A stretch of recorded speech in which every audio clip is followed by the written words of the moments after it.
یہ توجہ اتحادی وہ ہے جو حضرت خواجہ باقی باللہ جو مشائخ نقش بند کے اکابر پیشواؤں میں سے ہوئے، حضرت خواجہ باقی باللہ رحمۃ اللہ علیہ نے نان بائی کو توجہ کی تھی۔ وہ توجہ اتحادی تھی۔ نان بائی تھا آپ کا باورچی روٹیاں پکاتا، سالن پکاتا تھا۔ لانگری، رات کو جب دن کو مہمان آتے تو لنگر وہی پکا کے لا کے پیش کرتا۔ ایک رات دیر سے آپ کے کوئی بڑے عزیز القدر مہمان آئے، اللہ والوں کے ایسے ہوتے ہیں خادم۔ مولانا روم کا بھی ایک لانگری تھا۔ میں اس کے مزار پر گیا، کونیا شہر کے بالکل باہر جنگل شروع ہوتا ہے وہاں پر، اس کو حضرت شیخ آتش باز کہتے ہیں، آتش باز۔ تو جب مہمان آتے تو وہ کھانا پکا کے پیش کرتا۔ ایک رات مہمان آئے دیر سے، مولانا روم نے فرمایا اپنے خادم کو، نان بائی لانگری کو، باورچی کو کھانا لاؤ۔ تیل نہیں تھا، لکڑی نہیں تھی، چولہے میں کچھ جلانے کا کچھ نہ تھا۔ اس زمانے بھائی کوئی گیس نہیں تھی، تو تیل مٹی پہ ڈالتے جلاتے تھے، تو لکڑیاں ختم ہو گئی تھی، وہ تھوڑا سا تیل تھا، جلانے پکانے کا کچھ نہ تھا۔ اب اس نے شیخ کو یہ نہیں بتایا، مولائے روم کو، کہ حضور لکڑیاں نہیں ہیں۔ لکڑیاں اگلے دن اس نے جنگل میں جا کے چننی تھی۔ اچانک مہمان رات کو آ گئے، اس نے یہ نہیں بتایا کہ لکڑیاں نہیں۔ اس نے اپنے کپڑوں کو اور ٹانگ پر تیل چھڑک کے آگ لگا دی، تیل چھڑکا آگ لگا دی۔ اوپر سالن گرم کرنا تھا، جو کچھ وہ دھر دیا، کپڑے جل گئے، تیل چھڑکتا گیا، اس کی جلد جل گئی، چربی جل گئی، گوشت جل گیا۔ ٹانگ جلا کر کھانا پکا کے شیخ کو پیش کر دیا۔ آپ نے نہیں پوچھا، چپ کر کے مہمانوں کو کھلا دیا اور فرمایا جاؤ سو جاؤ۔ صبح اٹھا تو ٹانگ سلامت، ٹانگ سلامت۔ اس نے پھر یہ وطیرہ کر لیا، جب کبھی مہمان آتے لکڑی نہ ہوتی وہ ٹانگ جلا دیتا۔ صبح اٹھتا ٹانگ سلامت ہوتی۔ جب کئی مرتبہ ایسا ہوا تو مولائے روم نے سینے سے لگا کے فیض یاب کر دیا، استقامت دیکھ لی۔ اس کو حضرت شیخ آتش باز کہتے ہیں۔ ان کا مزار کونیا میں باہر ہے۔ ایک 80 سالہ ایک مجاور اللہ والی فاطمہ نامی خاتون اس کی مجاور ہے، زیر زمین مزار ہے۔ اور روحانی طور پہ آج بھی رات مولائے روم حضرت شاہ شمس تبریز شیخ آتش باز کے دربار پہ رات کو مجلس کرتے ہیں۔ یہ ایک الگ باب ہے، رات کو مجلس کرتے ہیں، کچہری ہوتی ہے۔ ایسی خدمت کرنے والے اس طرح کا درجہ پاتے ہیں۔ تو یہ نان بائی لانگری حضرت خواجہ باقی باللہ رحمۃ اللہ علیہ کا، رات کو مہمان آ گئے، نان بائی اس لانگری نے خدمت کی، کھانا پیش کیا، حضرت خواجہ باقی باللہ رحمۃ اللہ علیہ خوش ہو گئے۔ جب خوش ہوئے تو آپ نے خوش ہو کے فرمایا اس باورچی کو بتاؤ کیا مانگتے ہو۔ سادہ آدمی تھا، اس نے کہہ دیا حضور اپنے جیسا بنا دیں۔ سمجھ نہیں تھی ایسا کہنا ہے یا نہیں کہنا۔ آپ نے اسے چونکہ زبان کر لی تھی، توجہ اتحادی کی، توجہ اتحادی کی۔ اس کے باطن کو اپنے باطن سے رنگ دیا، اس کے ظاہر کو اپنے ظاہر سے رنگ دیا۔ جب باطن اور ظاہر دونوں رنگے جائیں تو ظاہر کی شکل بھی بدل جاتی ہے،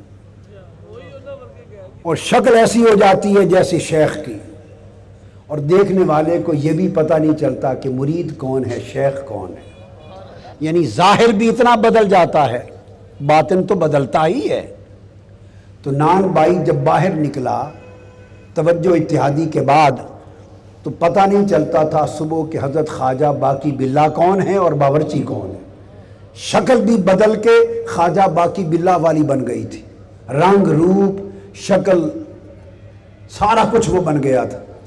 اب فرق صرف یہ رہ گیا تھا کہ باقی باللہ تو سمندروں کے سمندر پی کے ہضم کر کے بیٹھے تھے، اور اس نے تو بس ایسے ہی فیض پا لیا تھا توجہ سے، یہ برداشت نہ کر سکا، سو یہ مدہوش تھا، ایسے ڈولتا تھا، چکراتا تھا، توجہ اتحادی فیض کی لے لی، برداشت نہیں کر سکا، 3 دن مدہوشی میں رہا اور 3 دن بعد وصال فرما گیا۔ اب اس کی قبر بھی حضرت خواجہ باقی باللہ کے ساتھ ہے، میں حاضر ہوا وہاں، حضرت خواجہ باقی باللہ بھی اور حضرت نان بھائی بھی زیارت کی۔ اس کو کہتے ہیں توجہ، بولیے، اتحادی۔ اب توجہ اتحادی میں جب ظاہر توجہ کرنے والے کے ظاہر سے متحد ہو جاتا ہے اور باطن شیخ کے باطن سے متحد ہو جاتا ہے، تو اس اتحاد ظاہر و باطن کے نتیجے میں ظاہر کی شکل کا بھی رنگ روپ وہی ہو جاتا ہے جیسا شیخ کا ہے، عام آدمی کو پتہ نہیں چلتا۔ اب یہ ایک بات آپ ذہن میں رکھ لیں، اب بخاری شریف کی ایک حدیث سناتا کہ کیوں حضرت صدیق اکبر کے ہاتھ میں وہ کنکریاں اسی طرح تسبیح کرتی رہی جیسے دست مصطفیٰ میں کر رہی تھی اور آگے رک گئی۔ بخاری شریف میں ایک حدیث آئی ہے جس کو محدثین اور شارحین نے اپنے اپنے طریقے پر شرح کی ہے، میں اس کو طریقے عارفین پہ، طریقے صوفیاء پہ شرح کر رہا ہوں اس حدیث کی، عارفوں کے طریق پر، تصوف کے اصول پر۔ حدیث یہ ہے کہ جب آقا علیہ السلام ہجرت فرما کر مدینہ طیبہ، جو اس وقت ابھی یثرب تھا، پہنچے، اور آقا علیہ السلام کے قدموں نے یثرب کو مدینہ بنا دیا، تو 18 دن 3 ہفتے کے قریب آقا علیہ السلام نے قباء کی بستی میں قیام کیا، معلوم ہے نا۔ اب حدیث سنیے، حدیث پاک یہ ہے، کتاب ہجرت میں اور باب ہجرت میں بخاری مسلم میں آتا ہے کہ آقا علیہ السلام جب آ کے تشریف فرما ہوئے تو ارد گرد کے قبائل لوگ سن کے کہ آقا علیہ السلام پہنچ گئے، دوڑ دوڑ کے بچے، بوڑھے، جوان، عورتیں، مرد حضور کی زیارت کے لیے آئے۔ جب آپ کو دیکھنے کے لیے آئے تو آقا بھی تشریف فرما تھے، ابو بکر صدیق بھی حاضر تھے آقا کی خدمت میں۔ جنہوں نے آقا علیہ السلام کو دیکھا نہیں تھا ان میں سے کئیوں کو مغالطہ لگتا، کوئی حضور کے ہاتھ چومتا، کوئی حضرت ابو بکر صدیق کے ہاتھ چومتا۔ اب حدیث کی شرح کر رہا ہوں، یہ تو حدیث پاک ہے بخاری، کوئی آقا دو جہاں کے ہاتھ دست اقدس قدم چومتا، کوئی ابو بکر صدیق کی طرف لپکتا مصافحہ کرنے چومنے کے لیے۔ کچھ دیر ایسا ہوتا رہا، پھر سیدنا صدیق اکبر نے یہ دیکھا تو کیا کیا، آپ اٹھے، آپ اپنی چادر لے کر آقا علیہ السلام کے سر انور کے اوپر تان کے کھڑے ہو گئے، چادر لے کے کھڑے ہو گئے ایسے سر پہ تان کر، پتہ چل جائے۔ پھر جو بھی آتا تو پھر ابو بکر صدیق کے ہاتھ چومنے کا تو سوال ہی پیدا نہیں ہوتا تھا، ہر کوئی سمجھ جاتا کہ یہ آقا، یہ مخدوم ہے جو حضور بیٹھے۔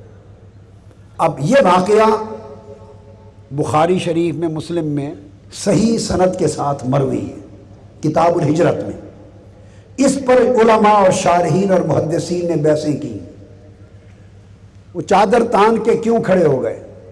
کئیوں نے یہ لکھا کہ دھوپ سے آقا علیہ السلام کو بچانے کے لیے، دھوپ تھی تو چادر اس لیے تانی کہ دھوپ سے بچائیں۔ یہ جواب درست نہیں ہے، احترام کے ساتھ یہ جواب درست نہیں اور مطابق واقعہ نہیں، اس لیے کہ یہ احادیث صحیحہ سے ثابت ہے کہ آقا علیہ السلام کے سر انور پر تو ہر وقت دھوپ میں بادل کا سائبان رہتا تھا، بادل سائبان بنا رہتا تھا، حضور پہ تو دھوپ پڑتی نہیں تھی، بادل کا سایہ رہتا تھا۔ تو جب ہر وقت بادل کا سایہ رہتا تھا، دھوپ پڑتی نہیں تھی، تو پھر دھوپ سے بچانے کے لیے چادر کیسی؟ اور یہ بھی نکتہ سمجھ لیں، یہ بات بعض اوقات ان لوگوں نے کہی جو آقا علیہ السلام کا سایہ مانتے ہیں۔ ہم کہتے ہیں آقا کا سایہ نہیں تھا، بعض علماء کہتے ہیں تھا، بعض علماء کہتے ہیں تھا۔ ہم نے جب احادیث سے ثابت کیا کہ نہیں تھا تو بعض علماء یہ جواب دیتے ہیں، غلطی سے، غلط جواب ہے، غلط ہے، وہ کہتے ہیں کہ وہ جو روایتوں میں آیا ہے کہ سایہ نہیں نظر آیا، اس کی وجہ یہ تھی کہ ہر وقت بادل سایہ کرتا تھا، تو تو بادل کی وجہ سے سایہ نہیں پڑتا تھا. تو جیسے بادل کی وجہ سے سایہ نہیں پڑتا تھا تو آج چادر کیوں تانی؟ بادل آج نہیں تھا، آج بادل نہیں تھا، آج بھی بادل تھا. تو اس کا مطلب یہ ہوا کہ دھوپ کی وجہ سے چادر تالنا دھوپ کی وجہ سے نہ تھا. پھر سبب کیا؟ پھر جو سیاق حدیث ہے، حدیث کا مضمون اس توجیہ کے خلاف ہے، کیونکہ مضمون میں پہلے آ چکا ہے کہ کچھ لوگ حضور سے آ کے ملتے، کچھ سیدنا ابوبکر صدیق سے مل رہے تھے. تو جب مضمون میں یہ بات آ گئی کہ مغالطہ لگ رہا تھا لوگوں کے، تو وجہ یہ تھی کہ جب دیکھتے تو مغالطہ لگتا.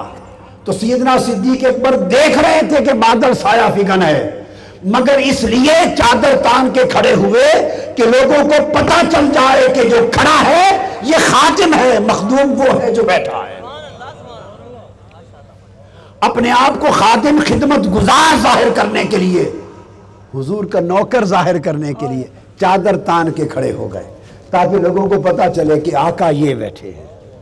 اب سوال پیدا ہوتا، اگلا سوال یہ ہوا، یہ بات تو سمجھ میں آ گئی، آپ کو بھی آ گئی نا، اسی وجہ سے کیا تاکہ لوگ مغالطے سے نکل جائیں.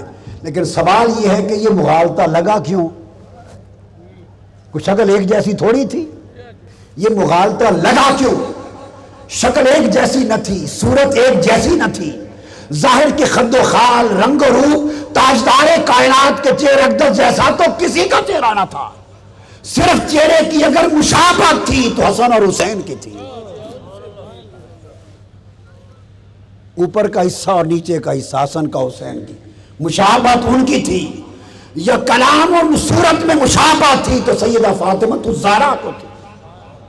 صحابہ کرام میں سے تو کسی کی مشابہت شکل و صورت میں تھی ہی نہیں، تو مغالطہ کیوں لگا؟ اس مغالطہ کی توجیہ توجہ اتحادی کی شرح سے کر رہا ہوں. وجہ یہ ہوا کہ مکہ سے چلے تھے تو شکلیں الگ الگ تھیں، ہائے ہائے، اپنی اپنی شکل تھی.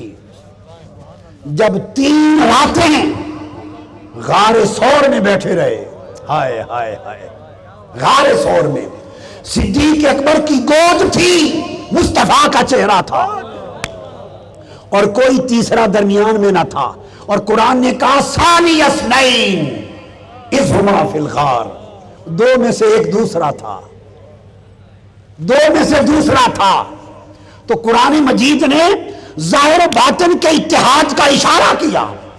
ثانی اثنین، کہ جب غار میں تھے تو قربت اور اتحاد میں وہ مقام ملا کہ ہر 2 ثانی اثنین ہو گئے، اثنین میں ثانی ہو گئے. یہ اتحاد توجہ اتحادی کا ثمرہ تھا. مکہ مدینہ میں جب مجلس میں ہوتے تو ہر کوئی مصطفیٰ کا چہرہ تکتا اور مصطفیٰ کی توجہ بھی باری باری ہر ایک پر ہوتی. ایسا موقع کبھی نہ ملا تھا کہ مصطفیٰ کا چہرہ ہو اور ابوبکر صدیق کی آنکھیں ہوں اور ابو بکر کا چہرہ ہو مصطفیٰ کی آنکھیں ہوں. 3 راتیں غار تھی یا یار تھا، غار تھی یا یار تھا، اور ادھر دیدار مصطفیٰ تھا. ابو بکر صدیق چہرے مصطفیٰ تکتے رہے اور مصطفیٰ کی آنکھوں کی توجہ ابو بکر میں بڑھتی رہی. آفیشیل یوٹیوب چینل کو سبسکرائب کریں اور بیل آئیکن کلک کریں.